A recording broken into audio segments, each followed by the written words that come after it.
Hello friends, in this video we are going to learn how to add date picker in system configuration. Okay, so let's start the tutorial. So how we are going to add such kind of things in this one. So you can see that we can save this configuration also at the same. You can see that, and if you're going to reload this, configuration is saved. Okay, so how we are going to add such kind of things in Magento to system configuration, let's have a look. So first of all, let me go to my folder. So I have created this system.xml. So I'm going to with the system.xml here. Okay, so this is system.xml where I have added the date field.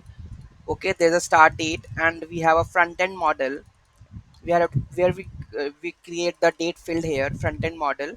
Okay, so in this admin date field we have added this one. So in the get element we have the element that we have loaded. Okay, date picker loaded, and we have added the script with the date, month, and year with the format. Okay, and return the full HTML. So whatever the HTML it's gonna be returning.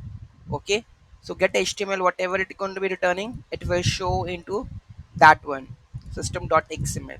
Okay, so it's, yeah, that's it. These things you need to do in your files. Okay, so any issue in that, just let me know in the comment section. Thank you so much for watching this video. Have a great day. Please do like, share and comment.